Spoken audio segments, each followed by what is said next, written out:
Hey friends, Insta360 X5 just dropped a big update, and it's not just a usual bug fix.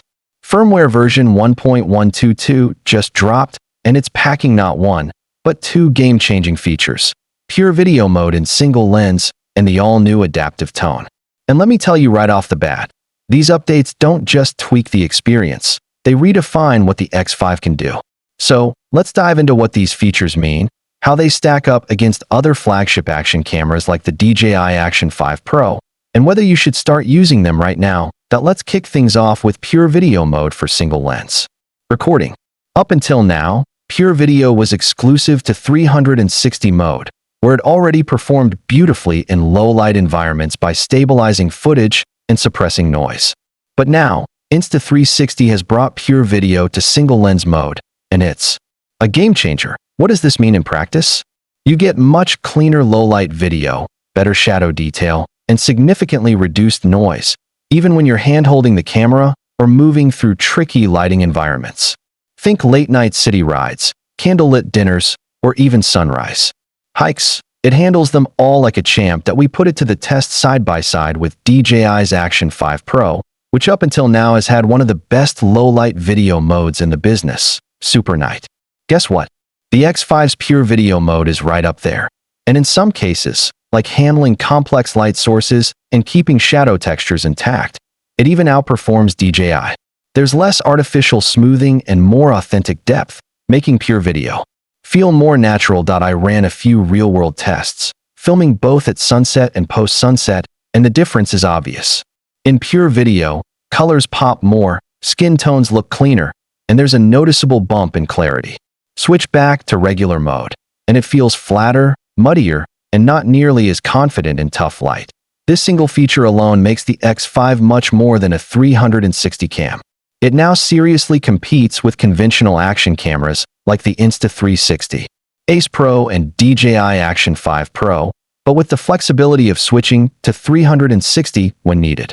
That's a huge win. But wait, we're just getting started. Let's talk about the second new feature, adaptive tone.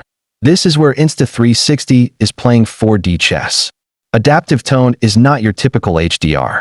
It's smarter, deeper, and made for people who want maximum dynamic range without sacrificing control in post. Here's how it works.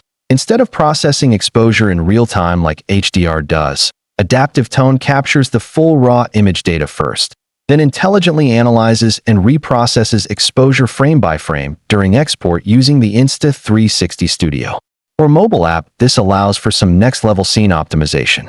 It doesn't just bump shadows or pull highlights.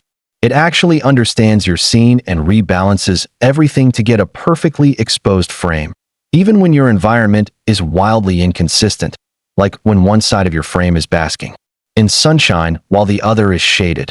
Now, why is this so important for 360 cameras? Because 360 lenses are wide, fisheye wide, which means you're almost always shooting in mixed lighting. Adaptive tone solves the problem of blown-out skies and crushed shadows by assigning independent exposure mappings per lens, then blending them during export. The result? Footage that looks more like what your eyes actually see. Let's break down the difference between HDR and adaptive tone.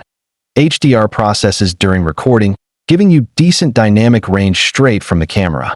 Great for quick shoots and same-day edits. Adaptive tone saves the raw info and lets you fine-tune it later, giving you far more latitude in post-production. Ideal when you want cinematic results. I tested adaptive tone during golden hour and while biking into the sun. Normally, these conditions would create harsh contrasts, but with adaptive tone on, the footage looked balanced across both lenses. No weird jump cuts in brightness, no overexposed edges. It just works. There are, of course, a few caveats. Adaptive tone is only available in 8K 30 frames per second, 360 mode, or 5.7K 30 frames per second with HDR on. It consumes more battery and generates more heat.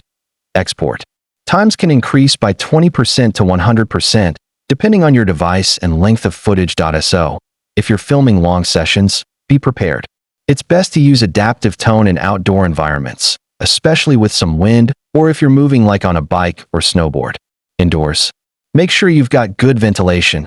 Quick pro tip: If you're using the X5 for content where post-processing matters, travel vlogs, documentaries, cinematic B-roll, turn on adaptive tone.